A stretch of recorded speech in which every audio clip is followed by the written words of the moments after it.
정치 맞수다 시간입니다. 장성철 공론센터 소장, 윤재관 더불어민주당 정책위 부의장 두 분과 함께 이야기 나누겠습니다. 어서 오십시오. 안녕하세요. 네.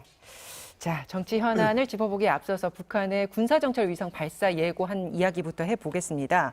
북한이 이제 구체적으로 6월 11일 전에 발사를 하겠다는 계획을 일방 통보했는데요. 명분은 한국과 미국의 군사 위협에 대비하기 위한 자위권 차원이다라는 건데, 이게 문제는 중장거리 탄도미사일과 원리가 비슷하고 그리고 안보리 결의에 대한 명백한 위반이라는 겁니다. 북한이 군사위성을 쏘겠다라고 한 게 몇 달 된 이야기인데 이제 행동에 본격적으로 들어간 것 아니겠습니까? 그렇죠. 이게 안보 이슈, 현안이 되겠죠? 그렇죠. 북한의 현존하는 군사적인 위협이 현실화됐다라고 볼 수밖에 없고요. 북한이 군사정찰 위성을 발사하는 것은 이번이 아마 처음일 거예요. 네. 예를 들면은 많은 군사 전문가분들께서 그렇게 고도화되고 정밀화된 군사정찰 위성은 아니지만 일단은 저런 위성을 만들어서 쏘아 올리는 것까지만 하더라도 이거는 대한민국과 우방국들의 상당히 위협이 될 수밖에 없다. 그래서 동북아의 군사적인 위협 이런 것들이 상당히 좀 상황이 다르게 변화됐다. 다른 상황이다. 이렇게 볼 수밖에 없습니다. 네. 한미일 정상회담이 있고 나서 정부에서는 이제 그 북한에 대응하기 위한 안보 체계는 확실하게 갖춰졌다. 이렇게 국민들에게 얘기를 했는데 그게 사실 그렇지 않을 것이다라고 계속 얘기를 했습니다만은 정부는 계속 그럴 것이다라고만 얘기를 했죠. 계속 우려를 표명했습니다. 이렇게 한쪽에 치중하는 외교를 하게 되면 결국은 효과를 치를 수밖에 없다. 그래서 우리가 보수 정권이든 진보 정권이든 균형 외교를 계속 해왔는데 지금 균형 외교를 완전히 포기하는 것에 대한 이 우려를 계속 표명했는데 그런 것들이 이제 좀 나오고 있는 것입니다. 그러니까 계속 그동안은 이제 윤석열 정부의 1년을 외교를 평가해 보면 결국 친미일, 원중 이거 아닐까요? 러시아하고 중국하고는 계속 멀어지고 완전히 미국과 일본과는 완전히 밀착하면서 사실 어떻게 보면 고립이 되고 있어요. 그러니까 그동안 우리가 균형 외교를 통해서 얻은 게 크게 두 가지가 있습니다. 첫 번째로는 북한에 대한 그 다자간의 이 리스크를 같이 지면서 관리를 좀 잘해왔을 수 있다는 거죠. 저비용으로 할 수 있었던 거고 두 번째로는 수출해서 우리가 정치적인 부익을 계속 이끌어냈던 거죠. 네. 근데 이게 치중 외교로 가면서 고립 외교로 가면서 경제도 지금 어려워지고 북한에 대한 리스크도 점점 높아져가는 상황, 이런 상황이 악화일로 가고 있다. 저는 그렇게 보입니다. 그래요. 우리 정부가 이제 발사를 강행하면 응분의 대가와 고통을 감수해야 할 것이다. 이렇게 강하게 경고를 했습니다. 그러면 안보적인 측면에서 대통령에게 이게 조금 더 힘을 실어주자. 이런 식으로 여론이 높아지게 될까요? 그럴 보세요? 가능성도 있다라고 보여져요. 북한에서 위협이 증대되면은 대한민국 대통령에게 힘을 모아주자라고 하는 것이 당연한 국민적인 여론이 아닐까라는 좀 생각이 들고요. 저는 우리 윤 부의장님께서 말씀하신 부분에 조금 반론을 제기하고 싶은 게 뭐냐면 지금 윤석열 정권 들어선 지 한 1년이 조금 넘었는데 북한이 군사정찰 위성을 몇 달 안에 뚝딱 해가지고 개발하진 않았을 거 아니에요. 그리고 중장거리 대륙간 탄도미사일 형태의 발사체를 한두 달 만에 아니면 윤석열 정권 들어와서 고도화하고 정밀화시키진 않았을 겁니다. 문재인 정권 하에서도 대화, 타협, 협력은 있었지만 북한과 긴밀한 대화, 협력 이런 거는 없었잖아요. 그러니까 이런 부분이 북한에 자꾸 끌려다녔기 때문에 북한의 미사일과 핵무기는 고도화됐다. 그렇게 해서 문재인 정권 하에서부터 북한의 위협은 날로 높아져 왔다. 이렇게 봐야지 윤석열 정권이 그냥 한미일 공조체제 강화하고 북한과 대화 안 하고 중국과도 대화 요즘에 안 하니까 북한의 위협이 강화됐다. 이렇게 보기에는 조금 무리가 있어 보인다라고 말씀드리고 싶어요. 제가 굳이 반론을 꼭 좀 하고 해야 될지에 대해서 고민입니다만은 장 소장님이 워낙 이제 합리적인 분이시니까 잘 아시지 않습니까?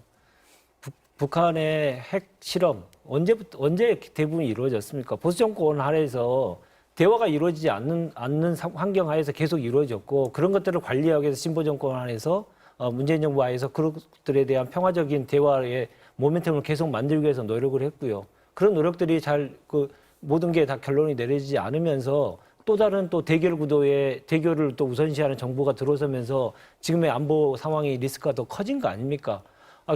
보수 정권에서 한 번이라도 남북 정상회담을 해서 한반도의 안보 리스크를 줄이기 위한 노력을 했습니까? 한 번도 하지 않았지 않습니까? 그런 노력들을 계속 얘기를 해야지 문재인 정부의 동안에 더욱더 높아졌다 이렇게 얘기하시면 너무 사실을 호도하는 거 아닌가 싶습니다. 근데 문재인 대통령이 3번 김정은을 만났죠. 그 3번 만나서 대화하고 여러 가지 협상을 했다고 한반도의 위기가 많이 없어졌나요? 북한이 핵미사일 비핵화했나요? 아니면은 여러 가지 군사무기 그거를 이제 뭐 폐기하거나 아니면은 여러 가지로 뭐 우리나라 협조를 했나요? 그러니까 이게 자꾸 어느 정권의 잘못이다라고 평가하기는 좀 어려운 것 같아요.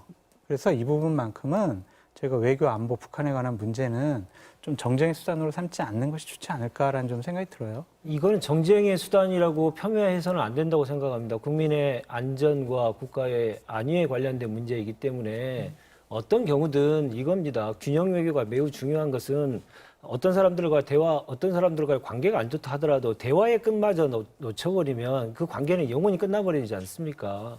근데 북한과 관련돼서 지금 어떠한 상황의 대화의 노력들을 하고 있는지 저는 의문이 아닐 수 없습니다.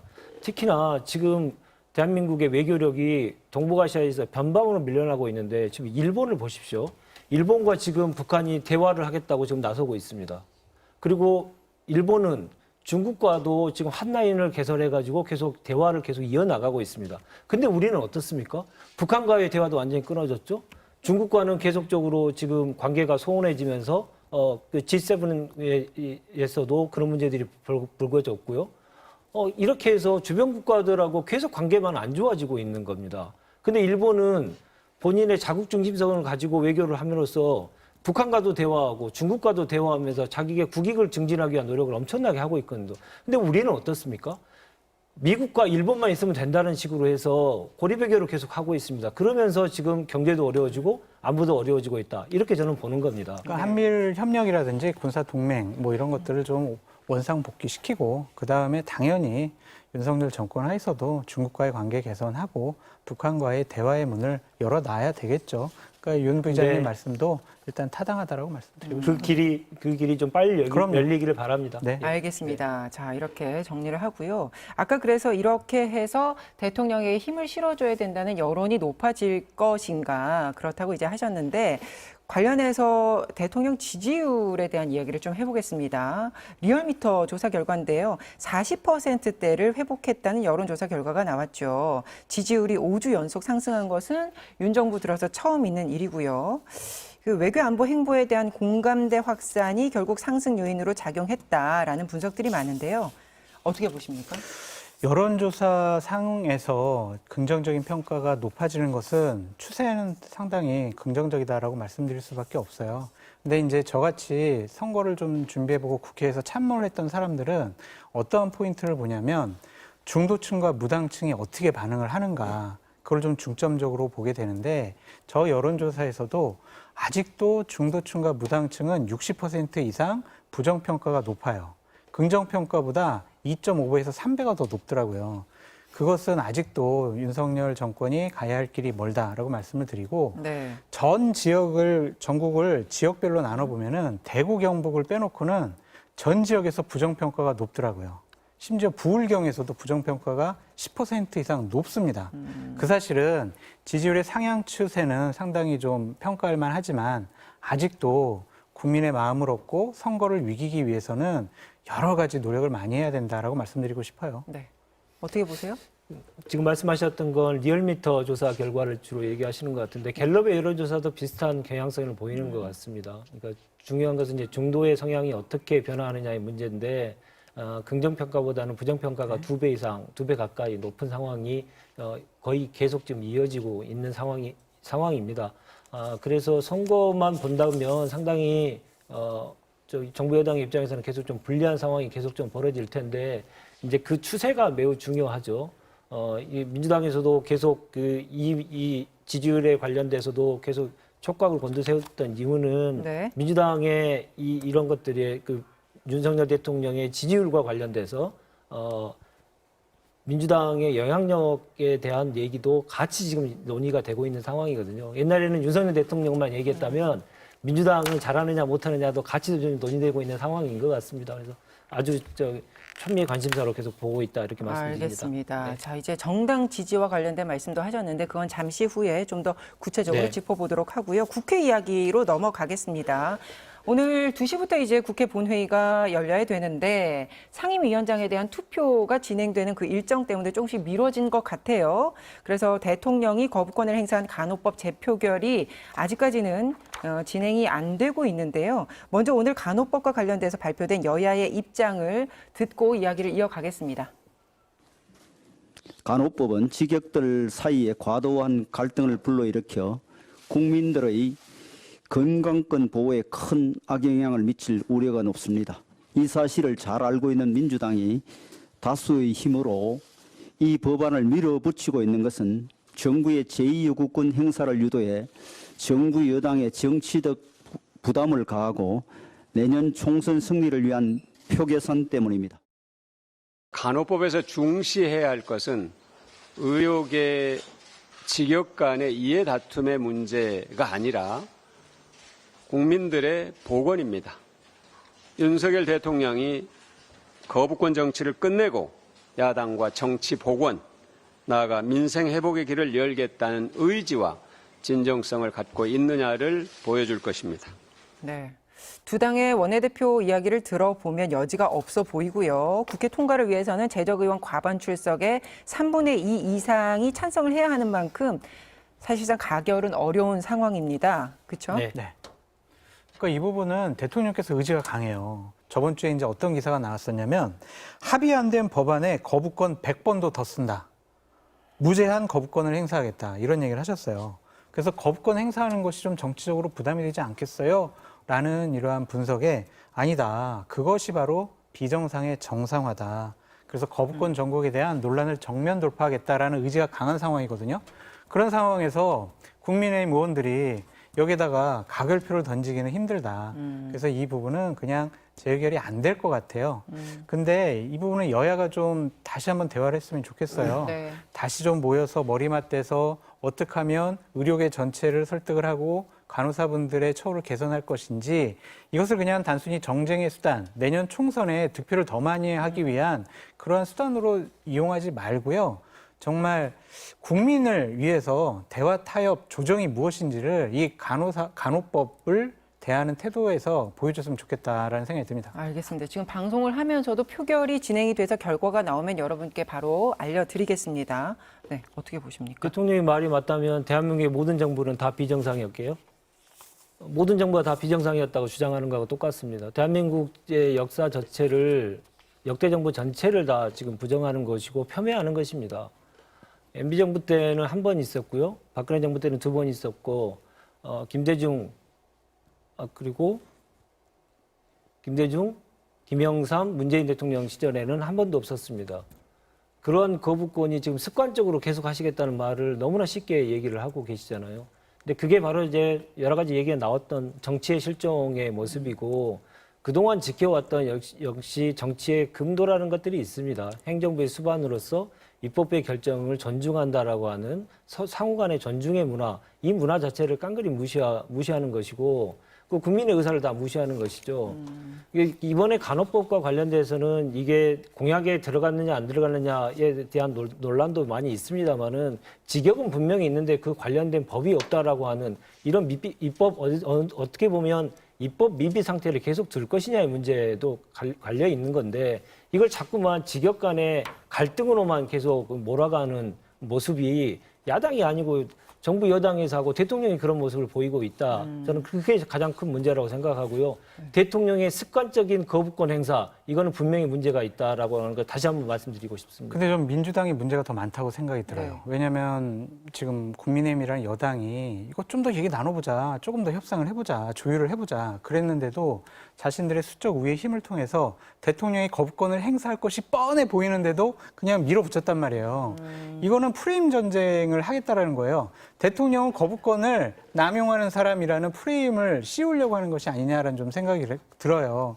우리 윤 부의장님께서 아니 정치, 여당, 대통령 상호 존중의 문화 이거 좀 지켜줬으면 좋겠다고 하는데 국회에서 의석수 많은 민주당이요 대장입니다. 그 대장이 좀 여당과 대화, 타협, 조정, 조율, 협상 이거 해야지 저렇게 밀어붙이기식으로 하는 것은 좀 옳지 못한 것 같아요. 어떻게 두 말씀하세요? 가지에 대해서 반론을 제기하겠습니다. 첫 번째는 지금 국민의힘이 침대 축구를 하고 있죠. 그러니까 상임위에서 법안이 통과돼서 법사위 가면 그냥 60일을 그냥 버리는 겁니다. 아무것도 안 하고 버리는 거고 지금 5월 국회에서도 그런 논의들을 제대로 좀 안 하고 있는 겁니다. 대표적인 경우가 지금 노란봉투법에 대해서는 5월 달에 아무것도 안 하고 있습니다. 그렇게 돼서 계속 침대 축구로 해서 시간만 버리면서 입법 독자하겠다고 오히려 프레임만 씌우고 있거든요. 그건 정말 잘못된 것이죠. 법을 정확히 지키시란 말입니다. 두 번째, 이렇게 해서 양보법도 그랬고요. 간호사법도 그렇고 계속 야당에서는 법안의 구체적인 내용을 가지고 협상을 하자고 얘기합니다마는 여당에서는 구체적인 안이 없어요. 일단 무조건 반대예요. 왜? 대통령이 반대하니까요. 구체적인 안을 내놓으라고 하면 못 내놓고 있습니다. 그래서 협상을 하자고 하면 협상이 안 되고 있어요. 왜냐하면 구체적인 안이 없으니까요. 알겠습니다. 그런 상황이라고 하는 것을 국민들께 분명히 좀 말씀드리고 싶습니다. 협치를 하자라고 제안하는 거는 좋은데 이제 알맹이가 있느냐 그건 또 이제 다른 문제다 이렇게 말씀을 하시는데 한마디만 보태면 안 돼요? 하세요. 왜 안 되겠습니까? 그 죄송한데요. 그러니까 문재인 정권 얘기하기가 네. 참 저도 부끄럽긴 하지만은 노란봉투법이나 또 양곡관리법 같은 경우에는 문재인 정권 하에서 국정 과제였단 말이에요. 근데 자기들 정권 하에서 의석수가 많을 때는 통과 안 시켰어요. 근데 정권이 바뀌니까 통과시키려고 그래요.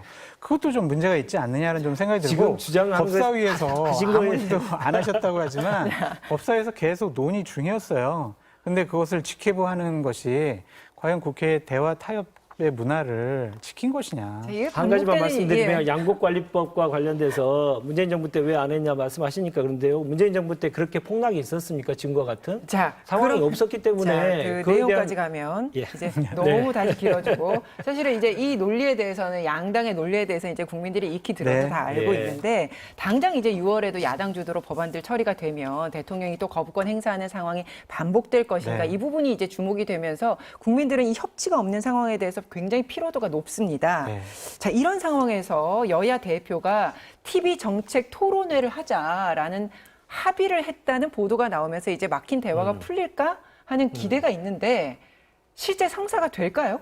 잘 안 될 것 같아요. 그러니까 그건 어떤 이유에서 안 될 왜냐면 거라고 제가 생각하세요? 오늘 오전에 좀 국민의힘 쪽 대표실의 관계자랑 통화를 좀 해봤는데 조금 좀 부담스러워하는 부분도 있는 것 같고 뭐 공은 민주당으로 넘겨요. 민주당에서 좀 아이템이나 주제를 설정하자라고 했는데 좀 반응이 좀 다르다.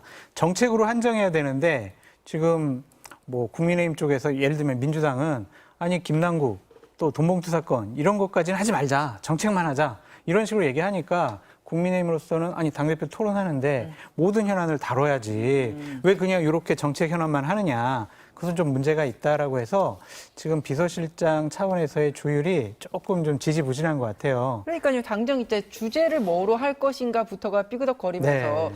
이거 안 열릴 것 같은데 또 뭐 이렇게 보여요? 아니 TV 토론을 제안하신 분들이 김기현 대표가 제안을 하셨잖아요. 그러면 여당 아닙니다. 이게 이재명 이거 대표가 제안한 거 왔다 아닌가? 갔다 이때 하면서 밥을 먹자라고 얘기를 했고 TV 김기현 토론이라는 대표가. 형식 자체는 아, 김기현 대표가 제안을 하신 거죠. 그러면 이제 그거에 대한 이제 악마는 디테일에 있다고 그 과정 속에서 많은 어려움이 있겠습니다만은 보고 계신 국민들을 봐서라도 염치가 있다면 이제 합의를 해야겠죠. 근데 빨리 합의를 해서 TV 토론 빨리 되기를 바랍니다. 근데 제가 야당에서가 아니고 정말 드리고 싶은 말은 요새 여당은 배포가 없어요. 그래요? 그리고 좀 품이 없는 것 같아요. 아니, 야당이 주장하는 것에 대해서는 조금 무리가 있는 것도 있다 하더라도 전국을 끌고 가기 위해서는 그래, 우리 같이 가면서 그 얘기를 같이 합시다 하면서 이렇게 같이 이렇게 품이 좀 넓게 하시는 게 좋을 텐데 오히려 더 협량한 것 같아요.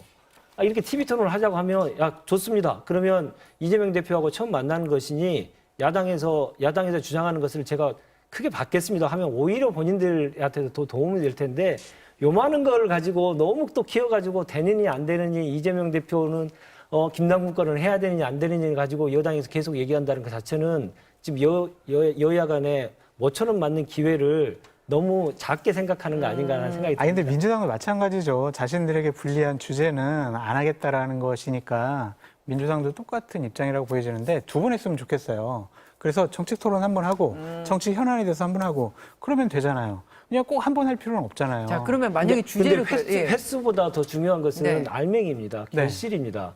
그러니까 두 대표가 만나서 서로 간의 이견만 계속 노출되는 모습을 또 한 번 국민들에게 보이는 게 한 번 하나 두 번 하나 무슨 의미가 있겠습니까? 다만 그렇게 이견이 노출된다 하더라도 여야 간에 정상적으로 합의할 수 있는 법안들에 대해서는 어떻게 하겠다라고 하는 국민들에게 조금이라도 희망을 줄 수 있는 내용을 가지고 합의를 이끌어내는 그런 기회가 돼야 된다고 저는 생각합니다. 그건 동의하시죠? 그럼요. 그런데 여야 대표가 TV에서 토론하면은요, 합의 안 돼요.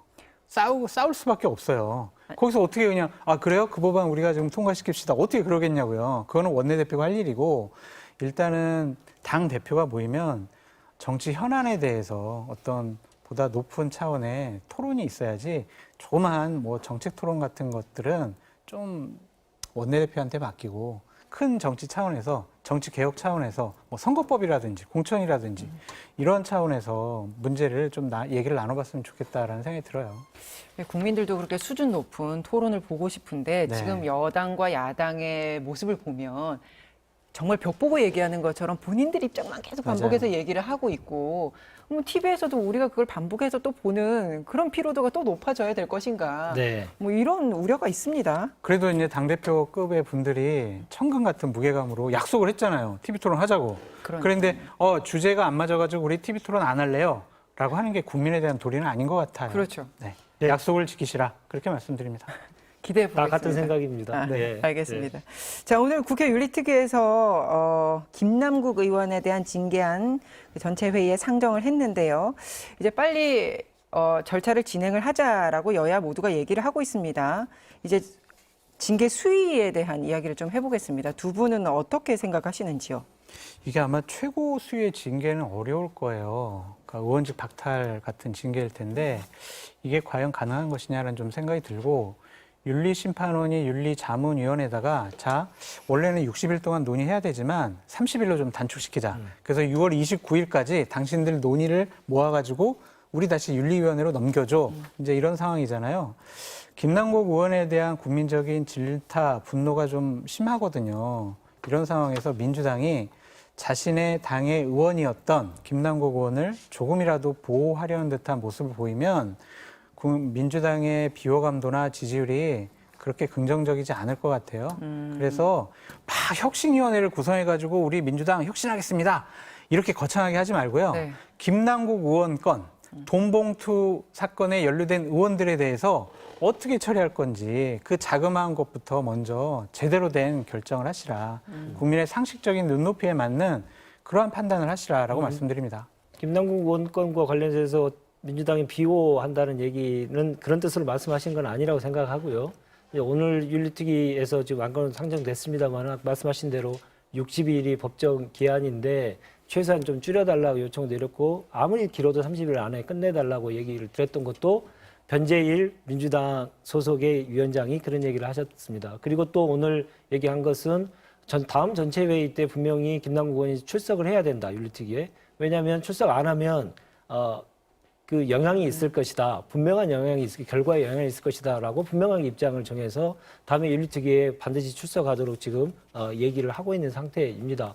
그리고 지금 상황을 아시다시피 민주당에서도 제소를 해가지고 윤리특위를 간 상황이지 않습니까? 그래서 김남국 건과 관련해서 비호한다라고 하는 표현에 대해서는 받아들일 수는 없는 거고요. 근데 징계 수위를 예측을 근데 징계 수위는 뭐 크게 보면 지금 뭐 경고나 사과나 아니면 출석 정지 그리고 제명 이렇게 됩니다만은 제명에 따른 것은 제명을 하려면 3분의 2의 동의가 있어야 되는 거 아니겠습니까? 표결을 해서. 근데 그건 마지막까지 지켜봐야 될 것이고, 이 과정 속에서 정치는 계속 이제 생물이다 보니까 과정 속에서 윤리특위의 그 조사 과정들, 이 과정들의 김남국 의원이 어떻게 하느냐, 그리고 어떠한 새로운 사실들이 나올 수 있느냐에 따라서 그 결과는 많이 달라지지 않을까 생각이 듭니다. 네. 제가 민주당에서 비호하는 듯한 모습을 보이고 있다라고 얘기한 이유가 뭐냐면, 이재명 당대표는요, 김남국 의원 자진 탈당이 아니라 좀 더 강한 징계를 해야 됩니다라는 당내 일각의 의견에 대해서 탈당했는데 우리가 더 이상 뭘 할 수 있겠어, 이런 반응을 보이셨고,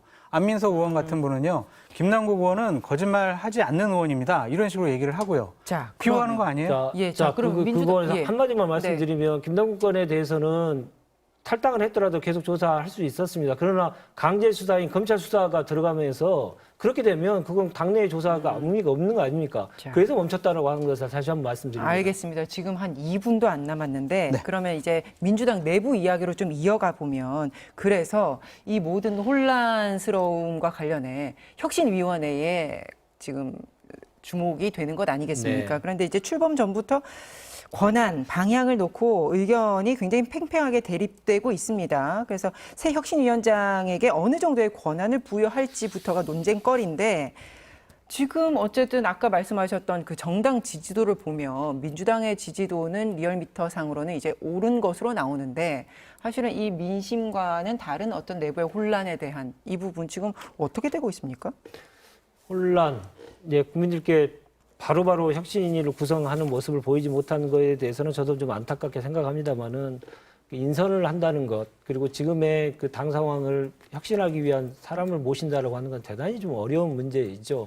우리가 어떤 장관을 한번 임명을 한다 하더라도 그 장관 임명하는데 수개월이 걸리는 것처럼 그렇게 어려움이 좀 분명히 좀 있습니다.